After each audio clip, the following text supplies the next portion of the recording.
Thanks everyone for attending. I hope everyone's enjoying Madrid and Lenaro Connect. This talk is on leveraging atomic updates with OSTree for Automotive. So my name's Eric Curtin. I know a couple of people here, but not all. Yeah, I obviously work in the automotive org at Red Hat. I work on a couple of different things, but one of the things I work on is OSTree, and I'm a co-maintainer of OSTree upstream, so it's an area of interest for me, and I'm using this as an opportunity to tell those in the automotive industry and wider industries about OSTree and what it's all about. So this is the main product I work on. It's Red Hat in-vehicle operating system. So Red Hat in-vehicle operating system provides an open and secure Linux-based foundation for software-defined vehicles, which we've heard about just in the last talk or the talk before about. So at a high level, you can think of it as Red Hat Enterprise Linux for vehicles. And this talk is specifically about OSTree. So if you haven't heard of OSTree before, OSTree is an update system for Linux-based operating systems that perform atomic updates of complete file system trees. So this isn't a new project at all. OSTree, it's been around quite a bit. Colin Walters created it many years ago, and it's seen across many Red Hat, Fedora, CentOS Stream distributions. Two examples being Red Hat Enterprise Linux Core OS and Red Hat Device Edge, sometimes called RHDE. But there is another related project for handling RPMs with OSTree. It kind of acts like a package manager in these operating systems, called rpm-ostree.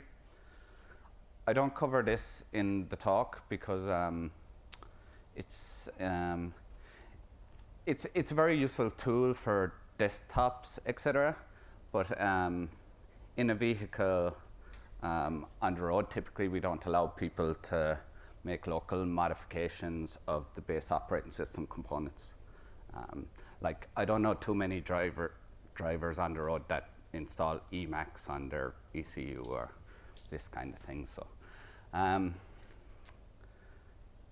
yeah, so this is everything kind of the OSTree family of kind of technologies gives as features to Red Hat in-vehicle operating system and other operating systems. So it's an image-based operating system.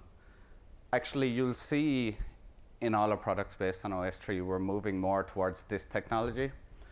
And it doesn't necessarily mean OSTree is going away. It just means we're hoping to make OSTree more implementation details that the end user doesn't really have to worry about. So if you hear about a new Red Hat operating system being image-based, it's essentially using OSTree. So it provides A/B updates. I'm sure everyone's heard about them. You update a system, you reboot, you boot into a new version of that software. It provides atomic updates and rollbacks. This is very similar. There's no such thing as a partial upgrade. It's if you have sudden power failure, either the update is completely applied or it's not at all. And rollbacks are similar. We have health checking frameworks. We have automated rollbacks, so if things are detected to be unhealthy, you'll automatically go back to the last version. We provide over-the-air updates to deliver updates to vehicles in an efficient way without using too many bytes, in a reliable way. Provides the next 4 points are quite related, actually. Immutability, integrity protection, tamper protection, and secure boot. I was talking to my friend from Qualcomm here about FS Verity just before the talk. This is all related. It's basically to protect the core base operating system components from being changed, and they're verified byte for byte. So Exactly what you built on your build server is what's deployed to the vehicle. So yeah, this is just an overview of package-based updates. Sorry. Versus image-based updates. So your package-based updates would be your typical local package managers, like Yum, DMF, apt, all those that you use RPMs with, or Debian packages.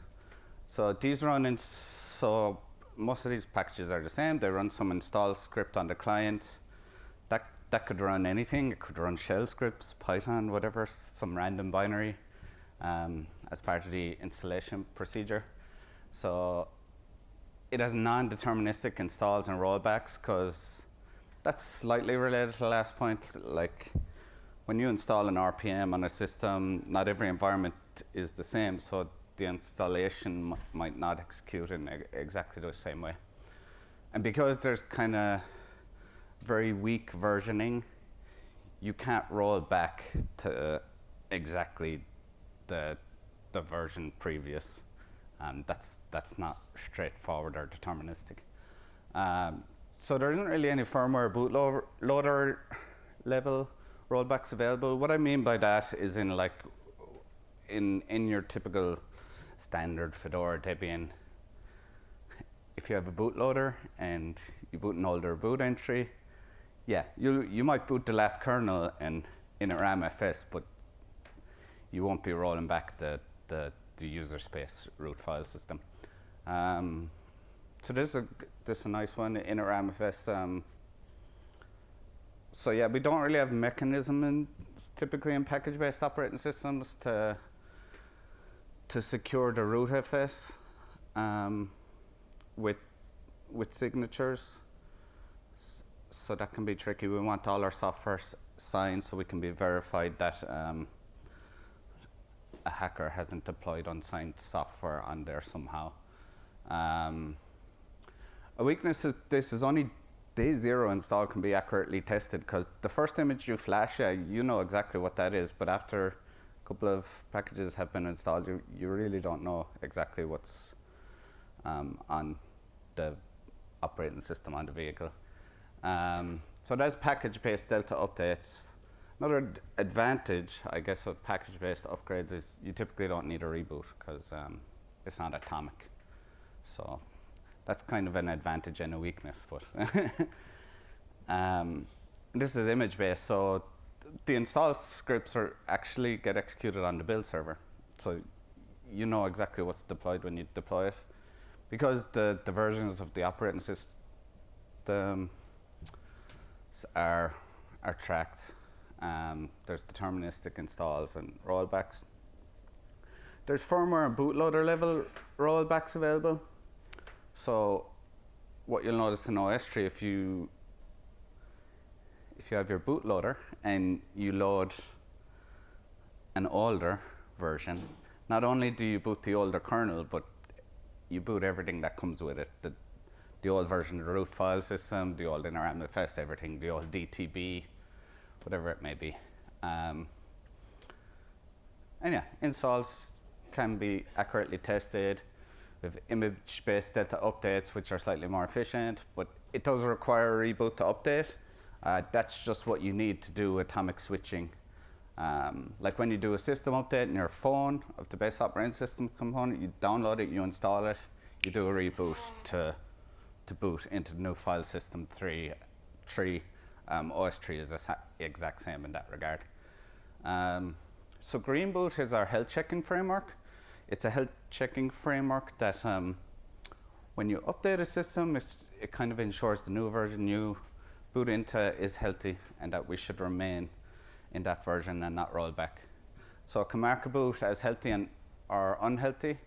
So it's based as boot counters. So when you install a new version, the boot counter might be 5. Just picking a random number, depends on the platform. If it fails to boot 5 times, you'll automatically roll back to the older version of the operating system. This is a new file system we've merged.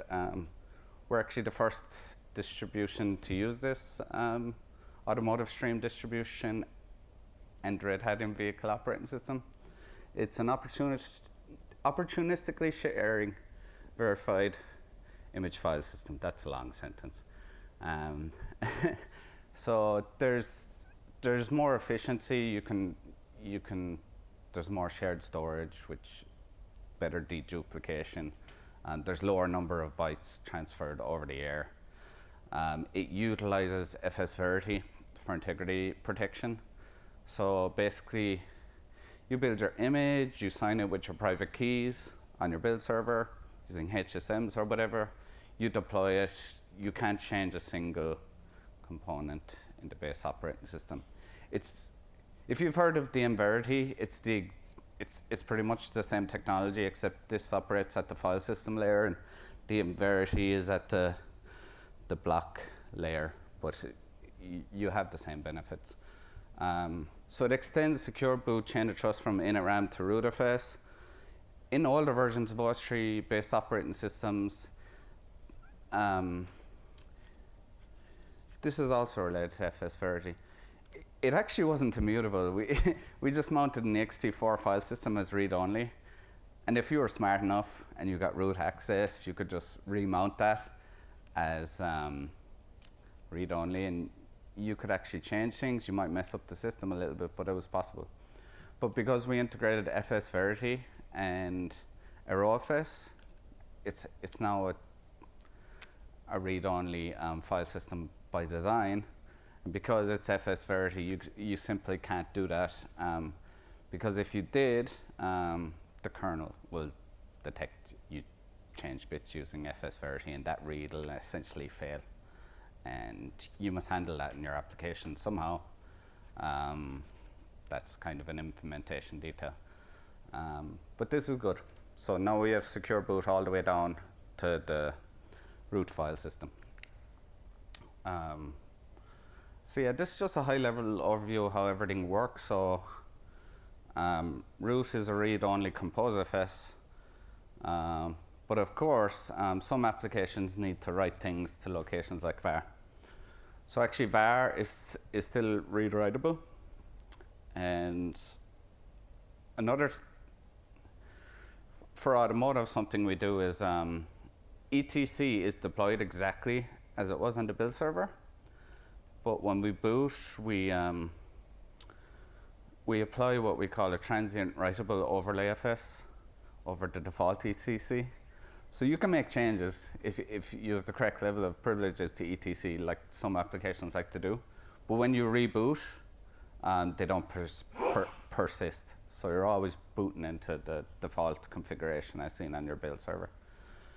And there are some various other directories which want some of these qualities. So if you ever inspect the file system in one of these kind of operating systems, you'll see symlinks to various other locations to gain some of these qualities.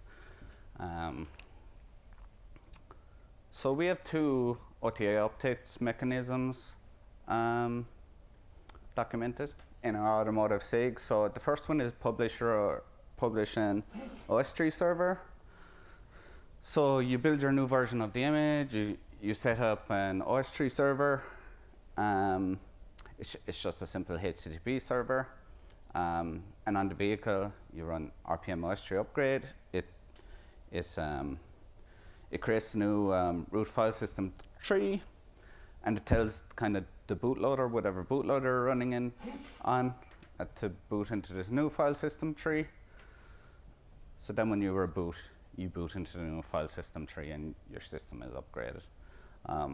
We have another technique we have documented, which is quite popular. It's if you have an existing secure tunnel on your vehicle that you're quite happy with, you can use something called static deltas. So you basically generate, you again build your new version of the operating system. You generate a static delta using this command, which is kind of like a patch in Git, and you deliver the file using your existing OTA transport layer, and then you apply it. You want to rebase, and you reboot, and you basically get the same thing. So an analogy, the left one is kind of like spinning up your own Git server and using git fetch, and the technique on the right is kind of like git format patch and git send email. You're happy with email as your transport mechanism, so you're going to send the diffs via email. And I understand this is very capable of starting a debate about sending patches over email versus pull requests.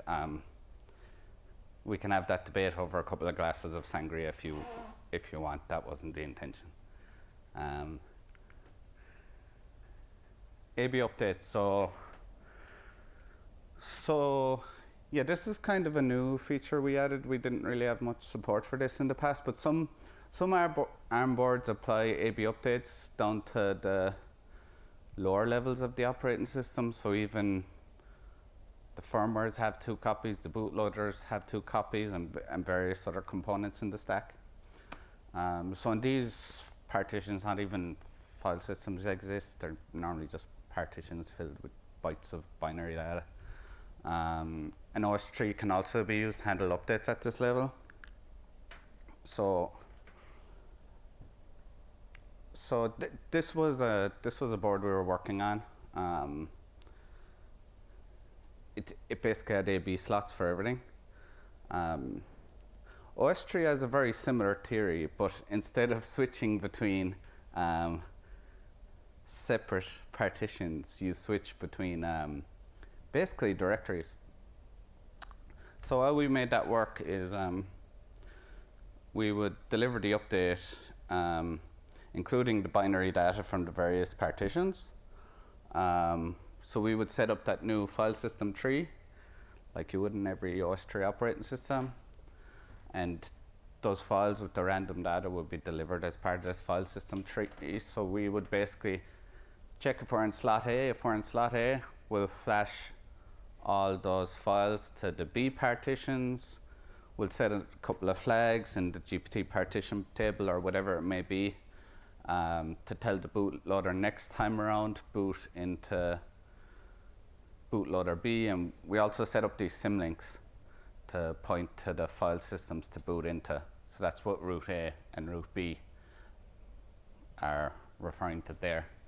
And yeah, next time you boot, you boot into bootloader B and you boot into the boot B partition, which has your kernel or whatever, and then you boot into the B version of the directory, and that all works great.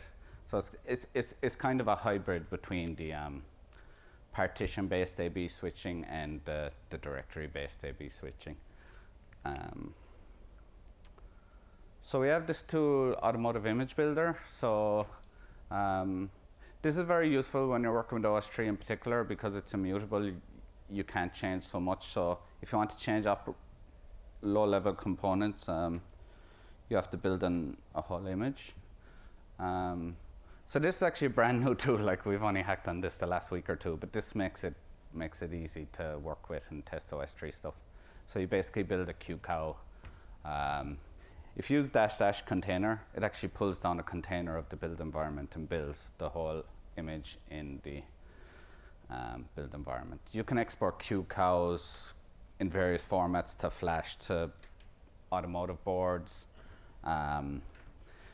You can export repos.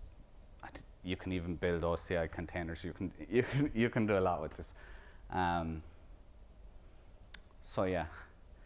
And if anyone's built these images before, John Humphreys is in the crowd. I think he's done this a couple of times. There are other ways of building our images. You can install all the RPMs manually to set up your build system, and there's some make commands. They all work as well, so all those other build techniques are in our CentOS Automotive SIG documentation. And we also have this script, it's Automotive Image Runner. This for me is the most convenient way to develop on OSTree if you're not doing hardware specific work. And even then, sometimes you can make VMs look like a certain hardware stack, which I find quite useful. So this is just a wraparound QEMU. It was formerly named Run VM, and you can run VMs, you can run emulators. It works on Linux, Mac OS. We also have OCI containers, so that's quite useful. And that's kind of it. I have various links here to our automotive documentation. We have a mailing list. The automotive SIG matrix, that can be quite useful for just random questions. It's pretty frequently monitored. I normally hang around in there. The other one, even though it's not automotive specific, but it's very active, is the Fedora, atomic SIG matrix. If you want to learn about the bleeding edge stuff, this is the place to go. That's our most active community in the Fedora space. So I sometimes hang around there as well. And we have a GitLab with some various Git repos there. And that's it. Thanks very much. I don't know how long we have for questions, but I'll take as many as time permits if there are questions. I don't know if there's a mic. Do we have a mic runner?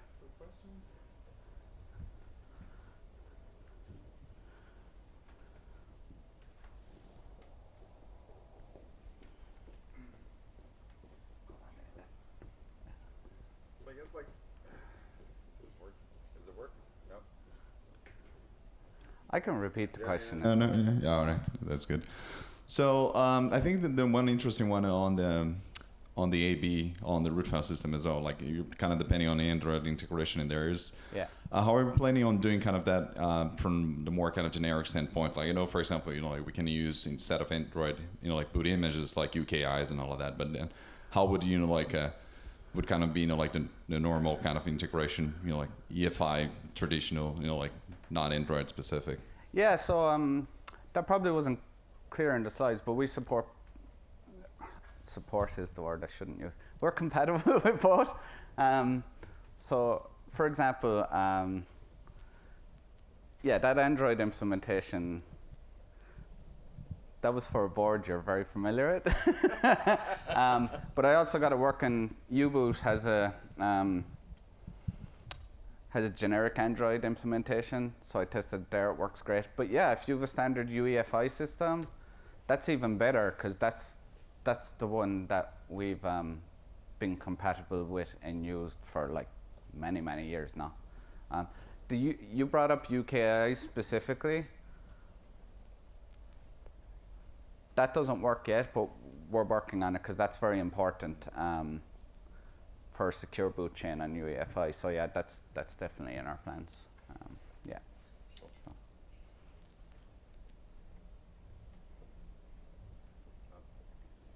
Okay, I'm out of time, but thanks very much again, guys.